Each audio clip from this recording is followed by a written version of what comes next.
Hey Reefers, welcome back to Grand Canyon Reefs, and today we're here with Shane, and we're going to be touring his facility, Southwest Aquaculture, so stay tuned.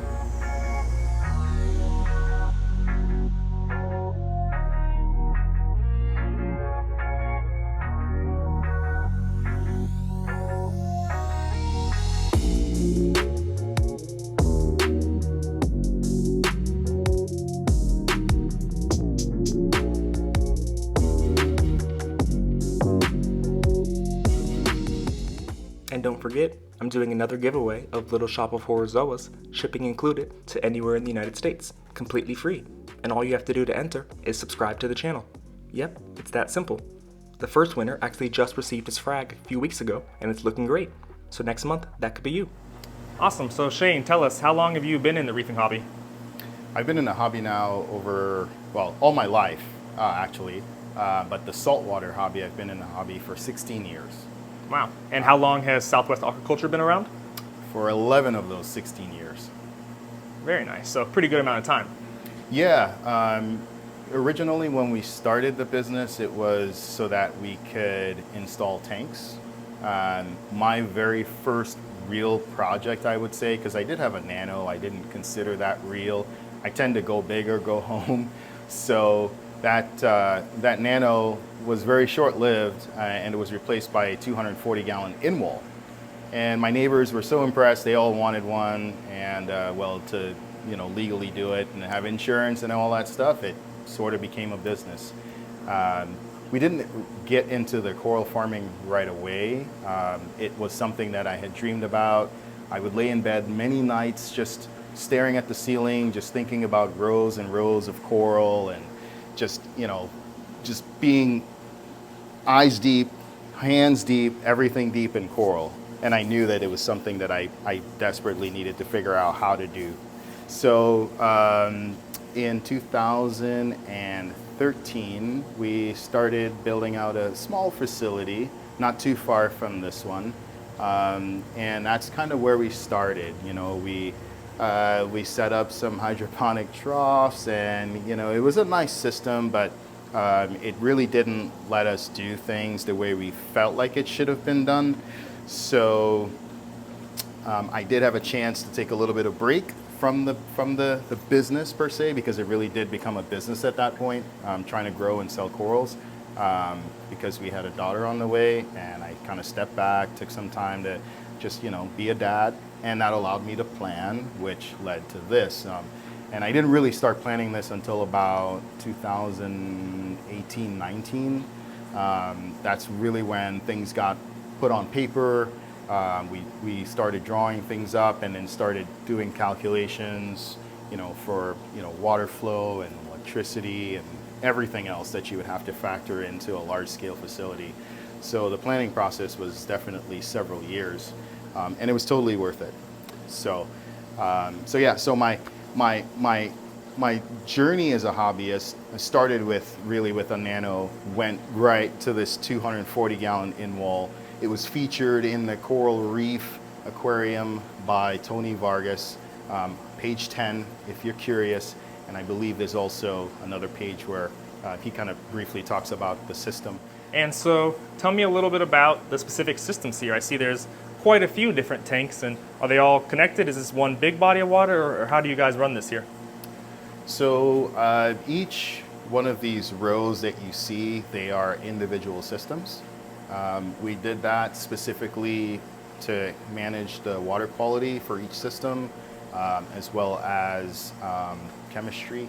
So as we walk through, we have our main monopora system. So anything SPS related actually will be fine here. We keep the parameters accordingly, in addition to the lighting. And as we go through, we kind of just move from the stony corals all the way into some soft coral and some other stonies. But nonetheless, there are 5 main systems, and each one's about 1,000 gallons.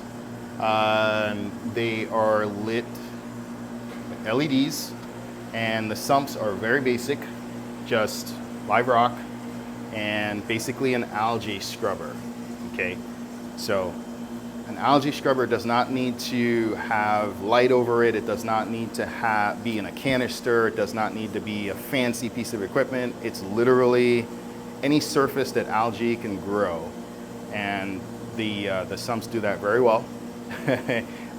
Keeping that algae from growing in the main tanks, which you would not believe it, but it does not grow in the main tanks. It literally grows in the sumps. So so 5 main rows, each are about 1,000 gallons. Yeah, and there's obviously a whole lot more that goes into them, but that's the gist of it. Yeah, absolutely. So I see plenty of tanks here. We'll leave it at that. How many corals would you say are there in this building, in this facility in total? I'd say a couple thousand easily, Yeah. maybe more.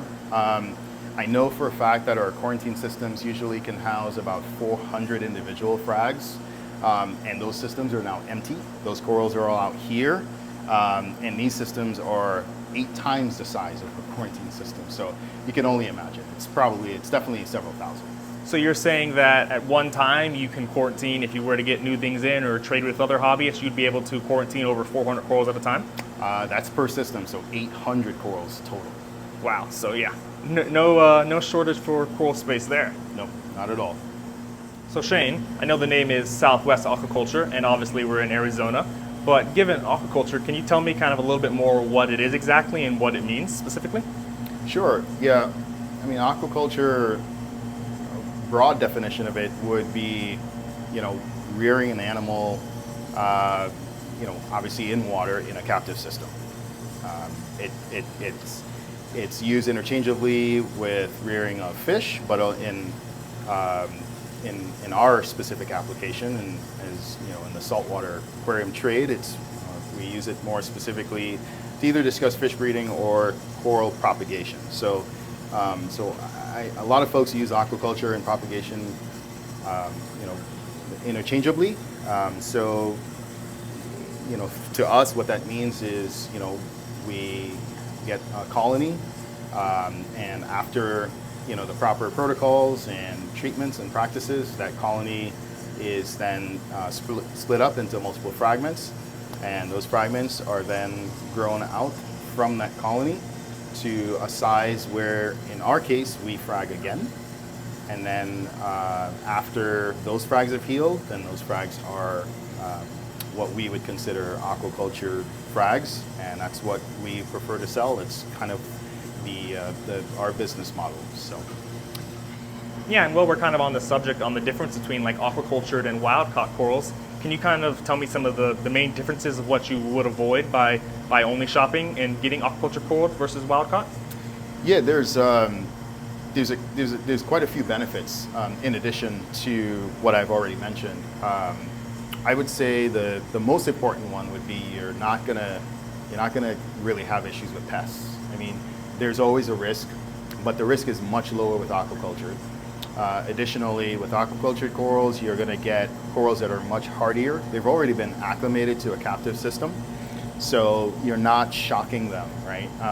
The ocean has tons of biodiversity, and not just in terms of the creatures, the animals, the corals, but also you have to think, on a bacterial level. And when you're moving corals from the ocean to your captive system, that does require some acclimation on their part. So by purchasing aquaculture pieces, they've already been established in a closed system, so they're gonna do a lot better once they get to your tank. Yeah. So we kind of mentioned how long you've been in the hobby, and obviously you're still a hobbyist at heart who has just translated it to a much larger facility. So what would you kind of say is your favorite aspect of this reefing hobby? I would say my favorite aspect is just seeing corals develop. When you have a tank at home and you see the corals grow and you see the colors come in, it's really exciting, right? I mean, it's what you live for, right? I mean, you want the tank to thrive, right? You want it to be healthy and you want everything to look great. In my case here, I get to do that, times several thousand pieces, right? So you get to see things recover, you get to see things, corals get healthy, colors develop, I think that's my favorite aspect, just seeing, you know, all the growth and the life that's perpetuated from what we do. Yeah, absolutely. It's awesome. And on the opposite side as well, you know, there's always a negative to the hobby, the not so glamorous. I can personally say, you know, it always sucks if you lose a coral, or if you maybe forgot to put a lid back on right away and one of your fish for a couple of years hops out. There's Yeah. always negatives that people don't always mention. What would you say is something that's not so glamorous about the hobby that you'd like people to know? What's not so glamorous, I would say, would be, well, there's a few things. So obviously the loss of life, right? I mean, it happens with fish. It also happens with coral. Unfortunately, you know, we do get corals that don't make it. And, you know, if those corals are out in the wild, granted, there may have been a natural occurrence that would have maybe, you know, taken that coral's life, but yeah, it's just one of the things. Like, you know, you're going to lose coral. That's one part that I definitely do not enjoy. And while we don't lose a ton when it does happen, it sucks. We did have an accident here with our roof, and where it leaked and pretty much wiped out everything in this row. That was not fun. I can honestly say we almost quit because it was definitely hard to come back from. That's definitely not fun. And something that maybe no one really talks about, I would say, what really is how commercialized the industry has become. It's no longer about the guys who have a passion for the hobby, and that guy's got nice corals and I want to trade with him for some of his corals. It's now, you know, am I on Instagram? Am I on YouTube? Am I on TikTok? And it's a popularity contest. It's probably my least favorite thing to deal with as a business owner and as a hobbyist, because I really am a hobbyist at first. So the core values that I would keep, you know, I see those values being conflicted many times with, you know, what I see in the industry commercially, and it's really frustrating because, you know, you have to survive. In order to survive, you have to make money, because, you know, a business just doesn't feed itself. Like it requires customers, it requires, you know, support from the community, and that support's really hard to garner because everyone's just so, you know, you're inundated. You've got, you know, all these vendors, you have all these options, not really sure who to buy from, and then when you ask, hey, who should I buy from? Well, what you hear is, you know, whoever is the most popular, you know, that week. And there are lots of other good vendors out there. I personally have friends that, you know, are in the industry and they do good, you know, good work. I mean, they work really hard to provide good corals, and you know, they get no love. It's whoever is the most popular. And we face the same thing too. You know, even here locally, we've got probably the most variety, I would say the most diverse collection of corals. We don't have a lot of colonies, but the frags that we do have can easily, you know, fill up any reef tank on any day of the week. But, you know, once again, it just comes down to, you know, the popularity contest, which I don't like to play into that, but it's just kind of what the hobby's become, and it's one of the things that I struggle with personally. So, yeah. Yeah, absolutely. So Shane, I got a question for you. For anyone watching this video who is either in the process of setting up a saltwater reef tank or has recently set one up and is now looking to start adding corals to them, given you're the aquaculture king over here, what would you kind of give as a piece of advice or a tip to those watching this video? I would say make sure your tank's ready. Obviously, make sure it's established for a little bit. You can do just about anything with corals in a tank.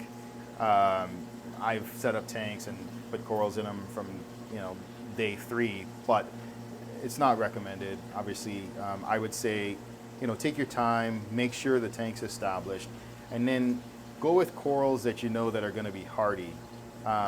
Another reason for aquaculture corals, they're going to be hardy.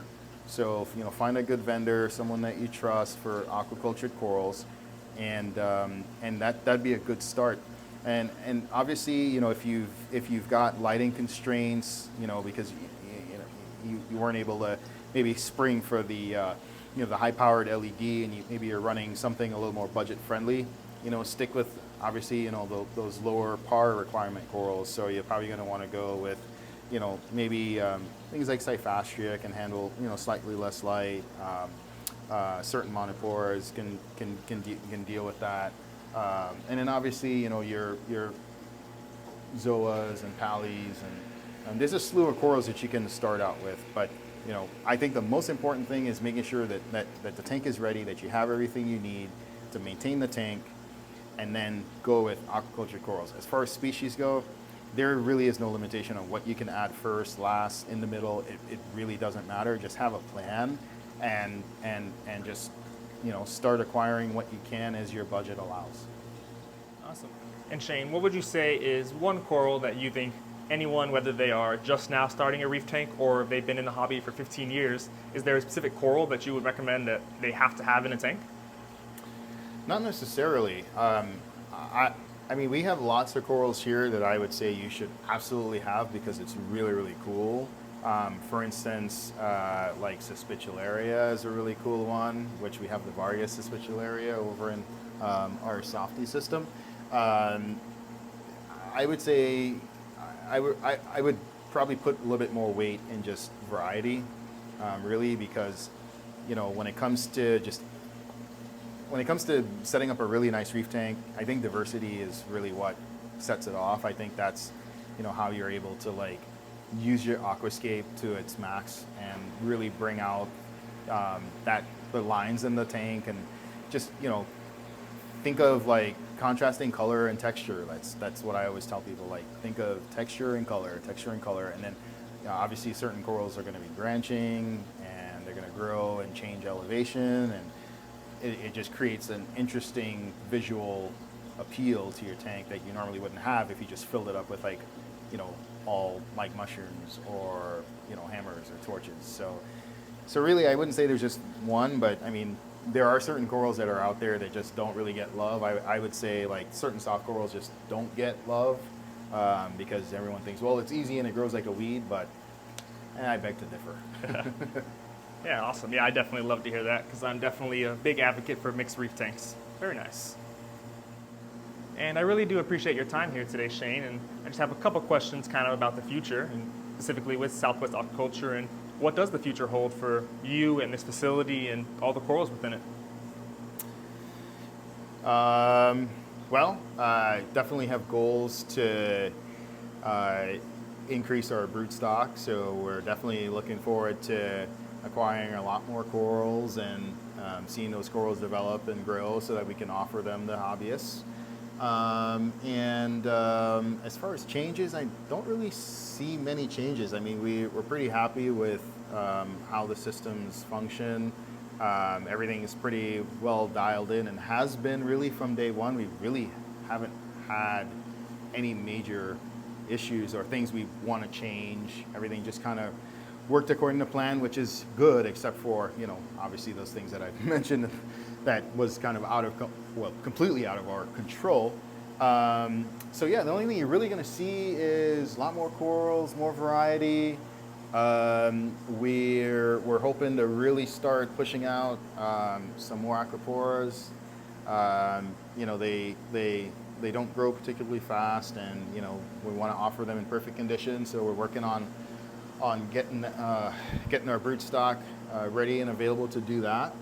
That'll be a little while, but yeah. Awesome, yeah, and I definitely do see some space here for more frags, so definitely excited to see all these different raceways starting to get filled up. And if someone does want to potentially pick up any frags from you, obviously there's the website that we'll mention in a sec, but I do believe that we kind of talked about how you'll be at a show kind of later this year in August, is it?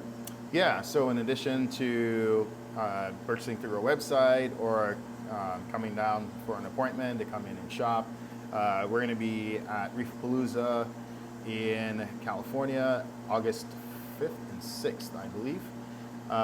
So yeah, look for us there. Come give us a shout out. If you watch the video, mention Grand Canyon Reefs, and I'll hook you up with something. Awesome. So if anyone did want to purchase some corals now and not wait to see you in August in California, they'd be able to check out your website, which is, I believe, is it live.southwestaquaculture.com? That's correct. Perfect, yeah. And then from that, they'd be able to see all the different WYSIWYGs, what you see is what you get, and all the different frags that you have available at the time? Absolutely. We're working really hard to make sure we keep up with the website, you know, what's available. We're hoping to have all on the site. Sometimes we fall behind, but, you know, the goal is to try to make sure we keep it as stocked as possible. If it seems like there's not any corals in a specific category, it's just because they're not ready. So, you know, just be patient. But if there's something you're looking for and you really want to support us, you know, we have an email, we have Instagram, we have a phone number. Just feel free to reach out and say, hey, you know, I'd really like to support you guys. Do you happen to have X? In some cases we might. You know, a lot of times, you know, the corals, you know, we kind of lose track of what, you know, what's growing and what's available, although it rarely happens. And if it does, and we might have that coral ready, and we could just move it into WYSIWYG for you, which I've actually done that before. So yeah, feel free to hop on the site. And then also, if you have any special requests, like if we're going to be at the show and you want us to bring something there, we've done that as well. If you just want to place your order online, just select local pickup, but let us know that you're not local and you want us to bring it to the show, we can do that for you as well. Awesome, yeah, that's actually really cool to hear, and really shows that you are just trying to do what's best for the hobby and make sure that everyone can enjoy it as much as you and I do. Of course. Perfect, yeah. And I think you had also kind of hinted at and mentioned that you might have a little gift or reward for anyone who has made it to this point in the video right now. Of course, absolutely. Once again, it's all about trying to get that 5 minutes, right? So for anyone wanting to shop with us, if you go onto the site and check out with coupon code Grand Canyon Reefs, we'll give you 20% off your order, and it will be valid for 2 weeks from the date that this video is published. So just check the date on the bottom when it's published, and that coupon code will be active for 2 weeks. Actually, you know what? Let's make it 3 weeks. Just give you guys a little bit more time. Awesome. Well, yeah, definitely go ahead and check out the link in the description below to go ahead and see what's available, and definitely hop on it so you guys can use that awesome discount, because who doesn't love a little cheaper coral? Yeah, I mean, if anything, it's a little bit more money, so you can buy the salts, you could buy your filter socks, because obviously, like, you know, the hobby costs, right? So how you really look at it is, you know, if you can save a little bit of money on coral, it just means that you can support your tank a little bit better with maybe equipment or just consumables that you may not have been buying or replacing when you should have. Awesome, yeah. That's a true hobbyist at heart right there. Well, I just want to thank you really again for all your time today, Shane, and showing us around your facility. So thanks so much for watching, everyone, and definitely go ahead and check the description below to see all the different corals available at southwestaquaculture.com. Thanks so much, and happy reefing.